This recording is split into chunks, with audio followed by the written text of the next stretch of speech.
I'm joined in studio by Mr. Sandile Swana. Thank you so much for your time, sir. And Gogo Aubrey Matshiqi, let's do it again. Thank you so much, sir, for your time, Siyathokoza.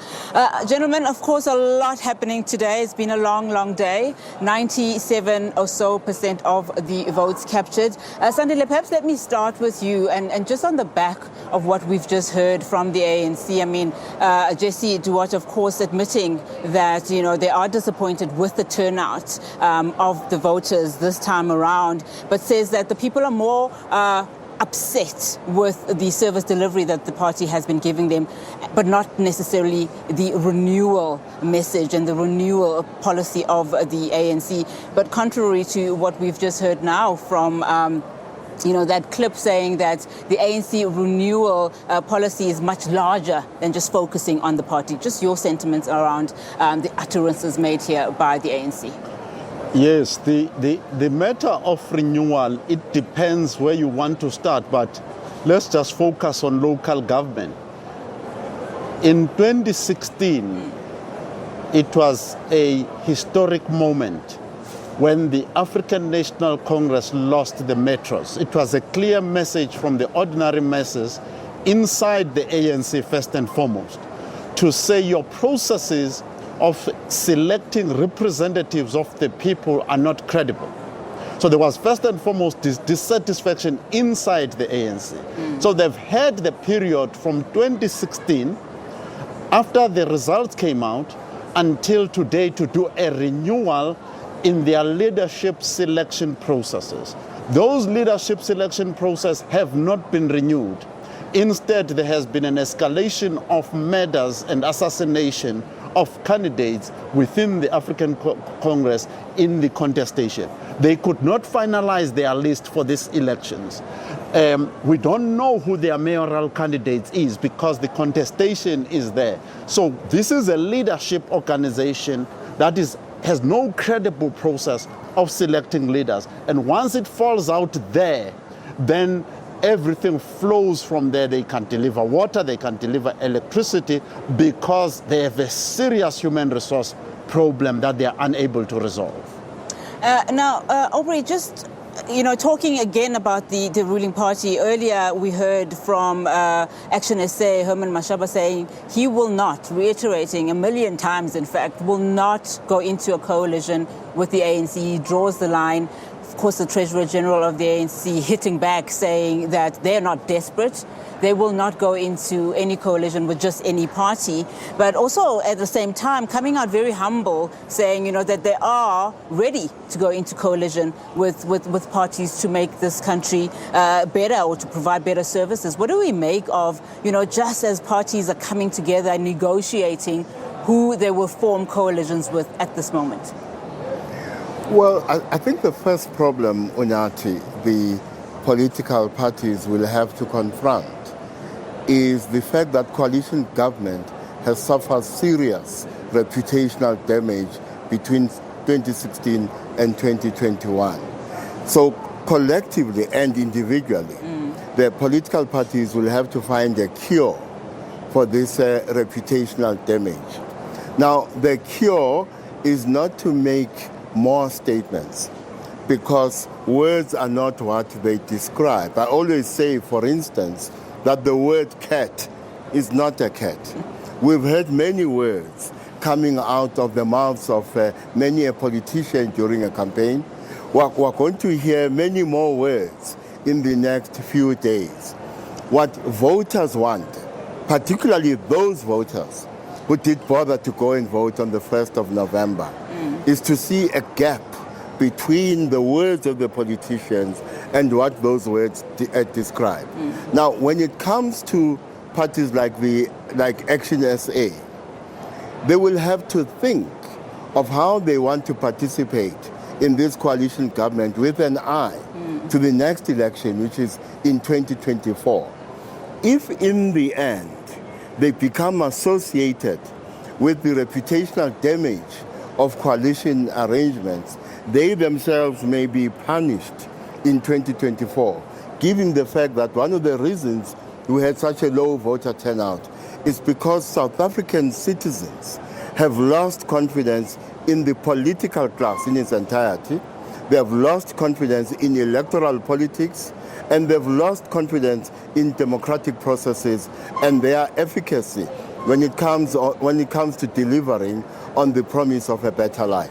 And I mean, Sandile, just on what Ugogo Aubrey is saying, just to take that conversation forward, you'll see that South Africans have not only lost confidence in the system, as it were, but they've also lost confidence in those new parties that first came out, obviously promising something new, and within a couple of years it fizzles out. I mean, I'm just talking again on the back of what the EFF's Floyd Shivambu said, in terms of their coalition strategy. They're now changing that from what we saw in 2016, now saying that they want to be in governance. In 2016 they came out saying that they don't want to be part of any government, they don't want to be in the MMCs, etc., etc. But now they want to be a part of it. What does that tell us? I mean, we know what happened in 2016.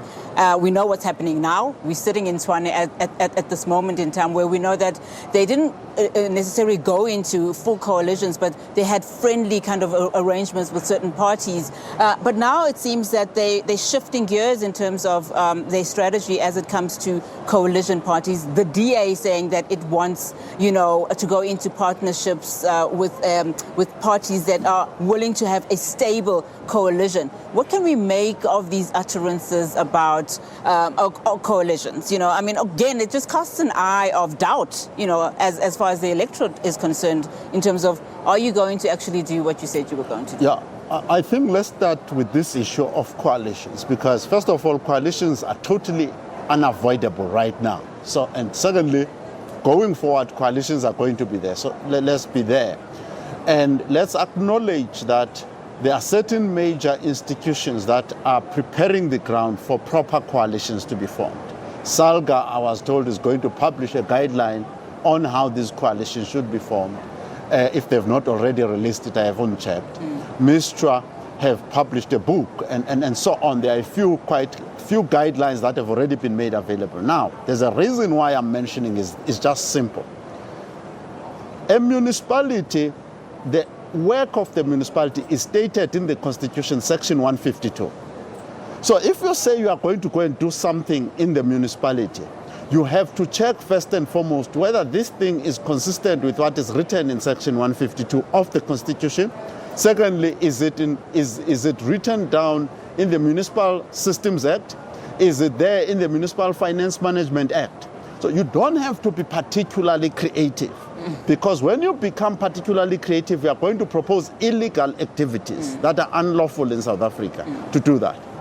So there are things that have been mentioned here that are not the mandate of the municipality at all. Another consideration is that we have 3 layers of elections. You have provincial, you have national, you have local government. In the local government, you can go down to ward level. So if you then say in a municipality that you deem that municipality outright, it must be handed over to you as the EFF. When the residents have actually expressed a desire for a conglomeration of views and viewpoints to make up a government there.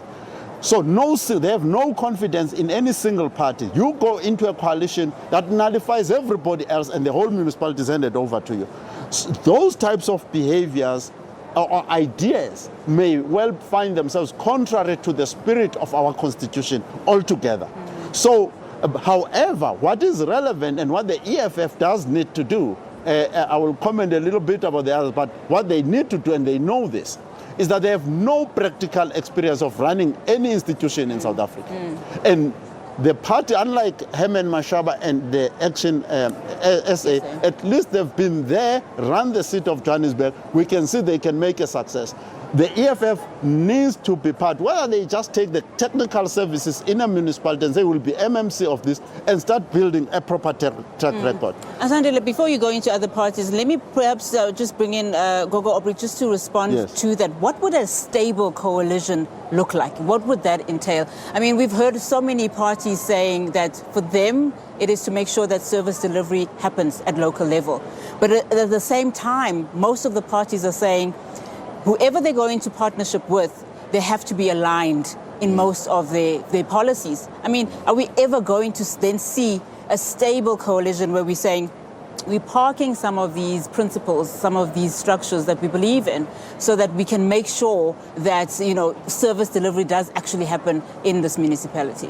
Well, entering a coalition arrangement presupposes that the parties that enter into such an arrangement understand that embedded in such an arrangement is a certain element of instability.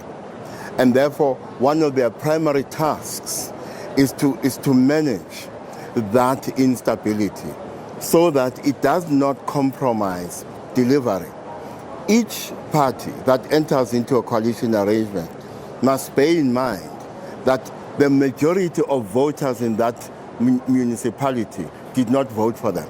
So you can pick any municipality where there's going to be a coalition. What is common about all the parties that are part of that coalition arrangement is that in each case, the majority of voters did not vote for them. So one of the challenges they must face is whether they will be able to demonstrate to those who did not vote for them that they can act in their interest. Because if they can demonstrate that, that will be good for them in the next election. Because even those voters who did not vote for them may vote for them in the next election. But more importantly, they must convince the preponderance of voters who stayed at home that they can do better. And maybe if they can do better, those voters will come back in the next election. Well, they've got until 2024, to start sharpening some of their, policies and actually do better. As we wrap up, just very briefly, I think you've got about 30 seconds, Sandile. What then needs to happen as the political parties look at just the turnout, the voter turnout, where people are saying, I'm not happy. I don't believe you. There's a trust deficit. There's a leadership deficit in this country. What do they need to do better as we go into the 2024 elections? I know I'm jumping the gun here. The issue to me is straightforward. We will take from Aubrey Matshiqi the words are not going to help anybody. Yes. In Northwest, for instance, there's load shedding, there's water shedding in Northwest, but lately there's investment shedding. Companies are leaving municipal areas because the services are not there. Yeah. So you don't need rhetoric, you need to stop that load shedding at 3 levels, straight away. And then that's where the confidence is going to come from, when you deliver the thing that matters right now. Fantastic. Thank you so much, and you kept it at 30 seconds. Thank you. Thank you so much, gentlemen, for your time there. Political analysts with me there, Sandile, Swana, and Aubrey Matshiqi. Well, that concludes the SABC News, my time here on the show with you. Of course, the news does certainly continue here on the show. I think voting is at now 97% in terms of those results captured here at the IEC. Of course, we'll continue to give you the latest updates across the country, and of course, here on SABC News Channel. For me, Unati Bagyasha, and the rest of the team, come on.